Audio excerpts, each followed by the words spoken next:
welcome back, and thank you so much for staying with Weekend Express. Now let's dive into that conversation, especially for someone who's in the creative space, or if you ever wanted to go into modeling, to be specific, commercial modeling, not runway modeling. But you know what, at the end of the day, still the creative sector, some of these challenges and solutions could cut across. So allow me to introduce my panel this morning that will help us go through this specific industry and sort of try to understand it. Sit closer to me, I have Nina Bola. She is the CEO of InVogue, and in the middle, Ray Gitonga. He is a commercial model. I got to know the difference just a few minutes ago. And Alison Nyawira, who is also a commercial model. You guys, it's so great to have you. And I was teasing Ray. Ray, so that means we'll never see you on the runway. Unless the check is right.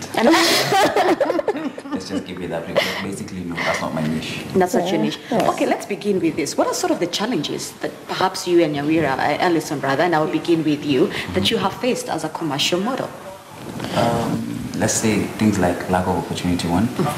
Sometimes there are very few opportunities that come in a span of a couple of months. Right. So that's really one of it. So I think corporates need to advertise more and things of that nature so that they give people an opportunity. Is it, and that's the thing, is it lack of opportunities? Because day in, day out, billboards, TV adverts, we don't say there's going to be a season where tomorrow you will not see adverts. So is it that there's a lack of opportunity, or there are certain cartels that block that opportunity? It's not necessarily the lack of it. Okay, I do stand corrected there, because in instances, the opportunities will always be there, but probably they'll never fit you as a person. So maybe a few challenges here and there. All right, Alison, for you? The biggest one is pay. You know, there are standard rates of payment for models based on the region that the advert will be aired, the duration of the time that the advert will be aired.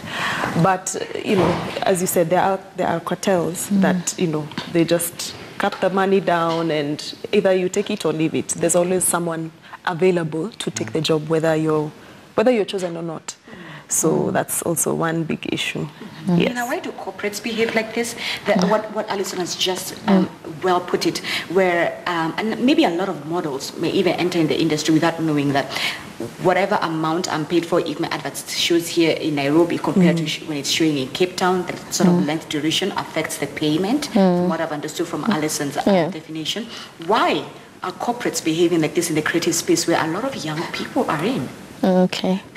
First of all, thank you for having me here. First of all, before I answer your question, I was just going to answer on the question that you've just asked the models here, is that the platforms are there. Like you said, there's always ads running, there's always ads being filmed and all that stuff. I think what models are lacking is information. And that's why even we've started this InVogue Masterclass. You know, the commercial modeling is more of like the real estate business. So if I've got a house and I want to sell it, I cannot just work with one person. I've got to work with as many agents as possible. So that's already an information that is not out there for them. So for instance, Ray is a model with InVogue, Alison is a model with InVogue, but InVogue does not have all the opportunities in Nairobi. Right. You understand? There are many other talent agencies that can actually expose them to the project that we may not interact with, you know. So having a space where you're able to find out how many agencies do we have out there, or agent, and just meet with them, give your portfolio, you know, your book, you know, your details, expands for you and multiply for you the opportunities that you require. Is it okay? So it's okay for models to be very okay, or to work with more than one? Very, very okay. Yes. It's very okay. And the most important for them is, yes, it's fine to work with different agencies. Right. But then, as we were saying earlier, there are cartels. Cartels are not only at the level of the client or production, you know, or the creative. I mean, there are cartels in our industry as agent. And I'm speaking for myself, you know, because it's just like when you're looking for a house, there's a serious agent and there's that one who's going to give you a hard time. So what I think the industry needs most is educating the models. And that's a platform we don't have. I mean, for me, I'm passionate about commercial modeling in Kenya, and that's why I've started this InVogue Masterclass, just to enable them to know what are the rates, what are the best practices, what are all these information that they need to have, so that when they are able to go to different agents, they can actually say yes or no on what is right for them or not. So I think for me, that's where we need to sort of work around. All right. Bringing the information to the model. And speaking of information, Ray, do you think at some point that even as models, perhaps we also feed into the problem in the sense that we do not want to empower ourselves, in the sense that we do not want to read about it, talk to people like Nina who can advise you on how to go about your contract, which we're just coming to in just a second, that our lack of ignorance, or rather our ignorance feeds into it? Yeah, there's definitely an element of that, because in this day and age, there's a lot of sources of information. So if you really like about a certain industry and you really want to know information, sources like YouTube, you know, all that information is available elsewhere. And then there's also networking, you know. I always say, like, even how I started, we never used to get like major roles. So we started as background actors, what we call extras on set. And what made me grow as an individual was just networking, you know. If I'm on set here and I can clearly see that's the director, that's the casting person, and just understanding every different person's role in the set, after the shoot, just get to talk to them, know what's happening, tell them how serious you are, show them a certain level of commitment. And as you build your network, you get more informed. And as you get more informed, you're more empowered. And you're a better person, even as a professional. Yeah. All right. Alison, I would love to hear your thoughts on that as well. True. Information is everything. Because sometimes, as models, you know, jobs are few, in quotes, but the models are many. So if you're offered 2,000 shillings, take it or leave it. You'll take it because you're desperate for work. So it's good to be informed on what you're worth. And I was having this conversation not so long ago. I think it was last year when we saw the conversation on Twitter. I'm trying to remember the exact hashtag. But Pay model Kenya. Pay model Kenyans, right? Yes. And I had a couple of them come on set, and they were saying, at some point, you have to say no to that 2,000 and put your foot down. True. So when do you know when, Alison, to say no to that 2,000? You know, it's hard to balance because if you don't have like a diversified portfolio of work, and this is all you're depending on, you may actually need to take it. But if you know, I have other things to do, I have other sources of income. You know your worth as well. And you know your worth, and you're comfortable not taking that job and declining it, then... Nina, as an agent, when does a model know when to say no to a 2,000? When do I know my portfolio is good enough for me to say no to 2,000 and wait for a better gig to come through? When do you know that this model is worth this amount of money? And that's where I want to break the stigma of I've got a great portfolio, so I should ask for more money. All right? Now, these apply necessarily for influencers. Commercial modeling use your next door girl, next door man, next door father, next door mother. Right. Now, they are actually best practices. They are rates that are existing, all right? And they are rates that actually, you know, enable them to have what they're supposed to be done and to be paid. I mean, if I've got in an advert, I'm a Mamboga, and her role is a main role, and she needs to be paid 100,000, it's not because she's a Mamboga, she should be paid less. You know, she's not supposed to be paid 10,000 because she sells some vegetables. But you can imagine she doesn't even know that. But she doesn't know that. And that's where we need to really break, you know, we need to bring that gap and fill that gap and being able to tell them, when you're doing a featured role and you're the main cast, you should be paid on average between this amount to this amount. So there's a rate card within the industry? There is a rate card. I mean, there's, you know, it's not stepping stone, but there's a point where you go beyond it and you're actually messing the industry for yourself and for other talents. Isn't this the role of managers? And that leads me to my next question. Ray and Alison, do you have a manager? Personally, I work as a freelance model. But like as I said, as I started before, I started networking a lot. So with that, I got to know about agencies and casting directors. So most of the times I'm contacted directly to work with them, but mostly Alison, same scenario? Same thing, freelancing. But do you think that perhaps the lack of having someone to represent you and fight for you at a negotiating table also feeds into the problem? The reason I say this is that if you look at mature industry, be it Paris or New York, these models, be it runway or commercial, have agents who fight for them at the table. Because agents then know, or this manager knows that I'm getting a commission when Ray or Alison gets paid well. Do you think that lack of expertise and professionalism within the industry has also contributed to the problem? It's there, like in Vogue models, and they represent us very well. But the thing is, by the time you get a job with not even with In Vogue, with a client that has engaged In Vogue, Right. it's, how do I call it? The probability is low because it's a client who's deciding, not In Vogue. So, you know, the client, you could probably get one job a year. Wow.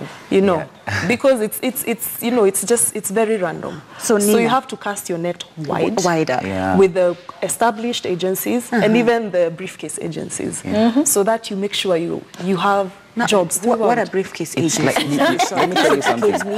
Like, let me tell you something. Yes. And this is something that most models just think, like, when they get into the industry. Right. Initially, I was as naive as them, and I'll admit it. Because when you get in and you signed, for sure, I did start with an agency. I won't mention it. I did start with an agency. Then after a while, I realized what she's saying. It's taking a whole year for me to get one job.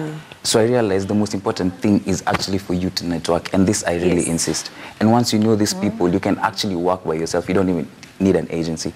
So yes, I was held for a while.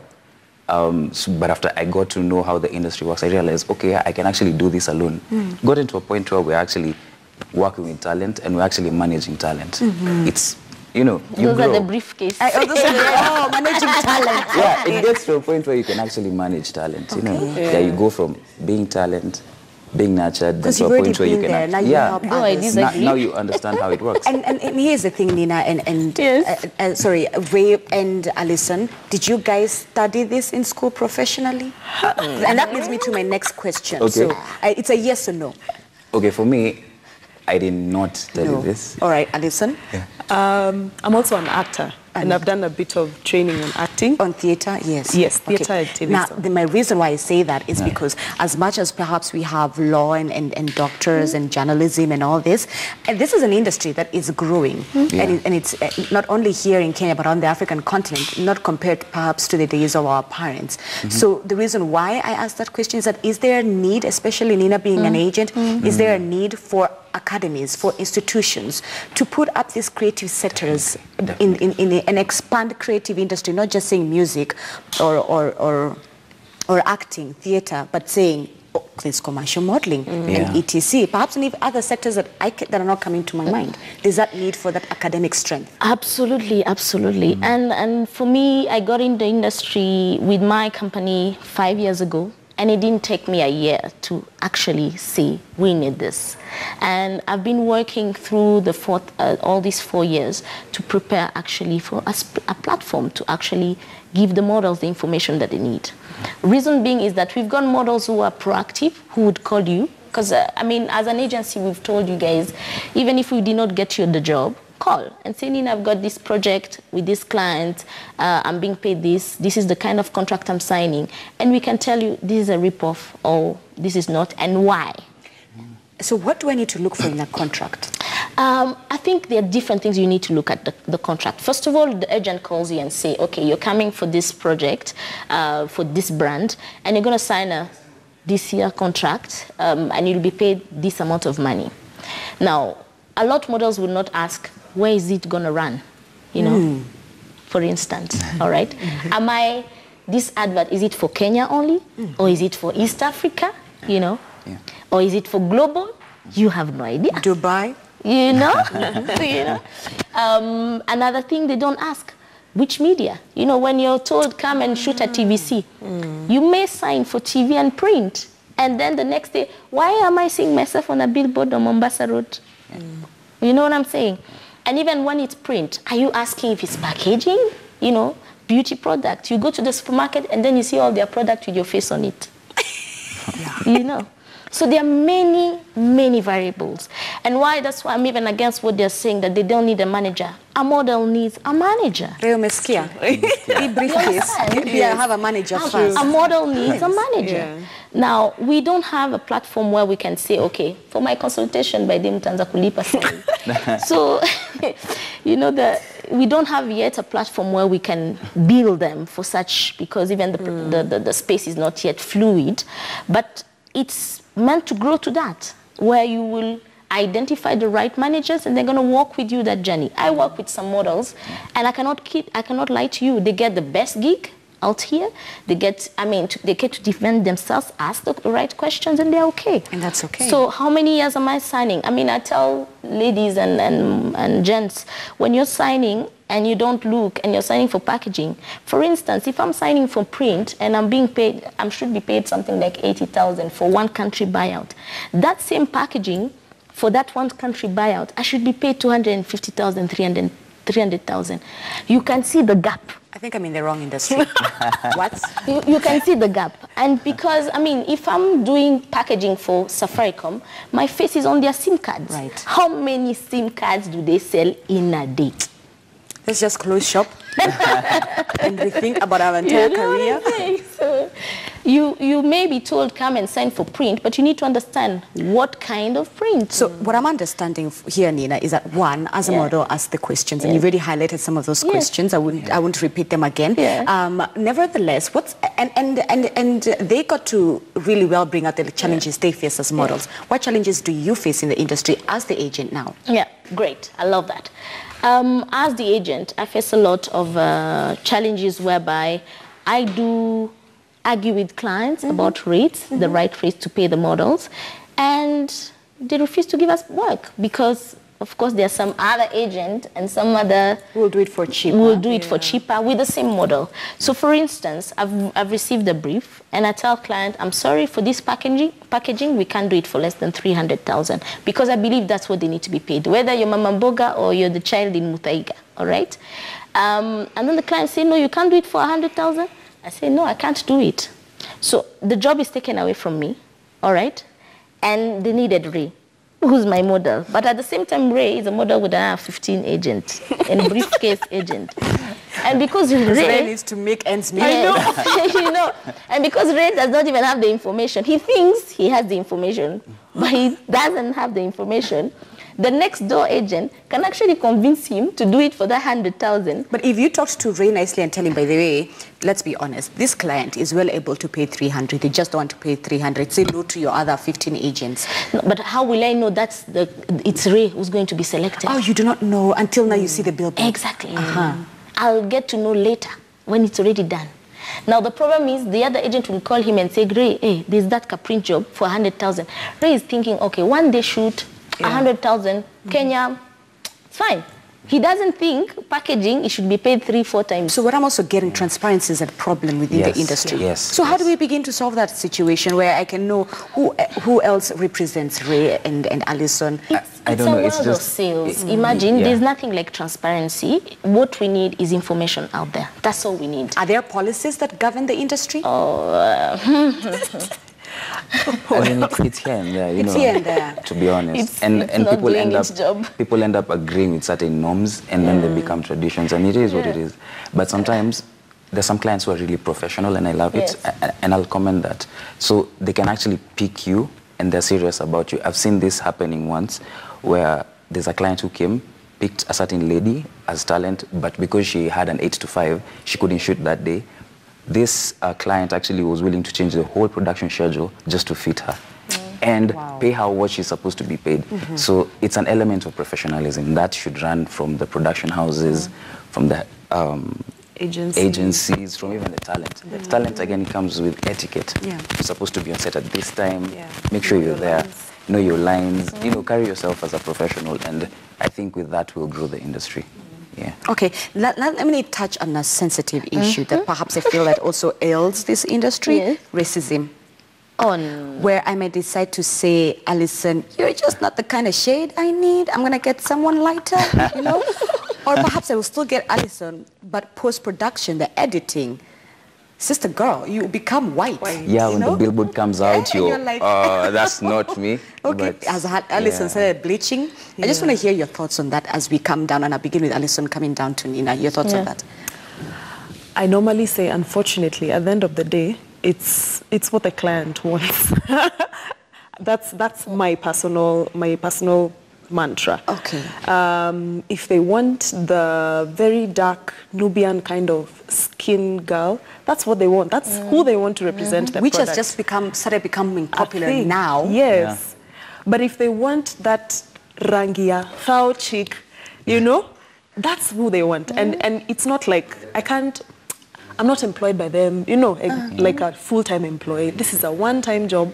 If they want you, they want you. There's nothing I can do about it. Okay. I can make noise on social media, but there's nothing it will help. All right, Ray, and have you faced it? Yeah, it's actually happened to me. Remember when I brought you out to the class? Apparently, I was part of a project. I won't mention which product. Then we shot. We went to when we shot, we did everything, right? So, like, you can go behind the scenes and see what the director has on their camera, on the laptop there, and you see, oh, cool, this is going to be a very good project. So finally, a few months later, the project comes out, and that billboard is not you. So you personally, because you make money off your image, it's personal to you because you feel like they're tarnishing your image. But once you're signing the contract, you're actually giving full consent for them to use your image in a manner in which they feel. So I should say is, like, at the end of the day, you're giving out rights for them to use your image in a manner as they feel like. But they're only that those certain rights also go to a certain extent. I know, that's also another thing we should talk about. You know, in this conversation about professionalism, I think even that client should have a level of understanding that this guy actually makes money off his image. So in as much as we have a vision of how we want to brand our products. All right, let me hear from Nina. You know? Now, first of all, commercial modeling has no business with racism. Like we need to get ourselves together. If I need a disabled, I need a disabled. So automatically we are all, you know, disqualified for that role. I think what's the frustration that models are getting through not getting opportunities and stuff, and seeing other fellow getting the opportunity is what now they, you know, you're looking for problems. Where is the problem? Now you pull this story of racism, you pull, why is this chick all the time in this ad, you know, she's always given this job. When an advert is established and a script, there's a communication they're trying to establish. And maybe they want to speak to a particular audience, which is not an audience you would speak to. So I don't believe in racism, because I've had your very dark Sudanese girl on adverts. I mean, like Toss, I've got a model called Hivita. She's done. I mean, she's very dark, and she's dark on that advert, and she's pretty much like the brand ambassador of it. So we've got a mix of what we're trying to communicate. At times we have Indians, you know. At times we have Muslim, because we want to communicate to Muslims at that point. So racism, honestly, I don't think so. And then, of course, the client is the decision maker. And if you've grown up with your mom and your sister, they're light chick, you know, that's what you relate to. You know, beauty, I can see, oh my goodness, she's so beautiful. And the next girl will be like, Zinzi, I don't think so. You know what I'm saying? Beauty lies in the eyes of the beholder. It's usually the client who picks, and I'm always saying background would tell a lot on how sometimes people pick because this chick look like their mother, you know. It's nothing personal, you know. Okay. Yeah. Alison, do you think that our industry can get to the point of growth such as in America? It is. I can feel that already there are leaps and bounds in just making the whole space professional, empowering models, like what In Vogue Models is doing with information. People are asking questions. There are all these movements in social media. We are demanding for things to be done right. And even it's rolling out. The clients are responding. The agencies are responding. You know, everyone is sensitive. They're like, let's do the right thing the right way. Okay, but nevertheless, Nina, what role does the private sector have to play? Okay, with government, we clearly need policies, because when I asked about the policy question, it was hearsay and here, there. But what role can also the private sector play in making sure that this industry grows and grows the right sort of way? Okay, great. Normally when the company pays the advertising agency and the advertising agency hire a production house to do this filming, normally the models sign a contract, which we call a model release form. Right. We need to start having contract that states that the you know, the variables like the fee, the TV, I mean, if it's which media is being used, you know, and even the years and the region that is going to be used. Now, often the contract stays at the production house. It doesn't get up to to the chain. Right. I mean, if Safaricom gets contract and get to find out that their models who are on billboard are being paid 20, 30,000, then they'll do something about it because it's also tarnishing their own image. Right. So I feel like, you know, that whole chain needs to go through that contract because I feel like the information stays at some level, you know, whereby the client doesn't get to know. They just see them, they see beautiful models on set, but they have no idea what these people are being paid. You know, if you're having a stadium full of people who've left their work and their children at home as extras, and you're paying them 500 bob, 1,000 shilling, stop exploiting people, you know. But if you get that contract and you've got your marketing team in your own organization who can get through this, and you paid probably those guys 5,000 or 10,000 to pay these people, then you will speak. Don't you not think a regulatory body is needed? Oh, absolutely, we need it. And is this a problem just here in Kenya or on the African continent? Like perhaps with other agencies and models that you have worked with or you've shared a production set with outside of Kenya, Ray? Yeah, I've had the opportunity to shoot outside probably the country and also work with crew that flew into the country.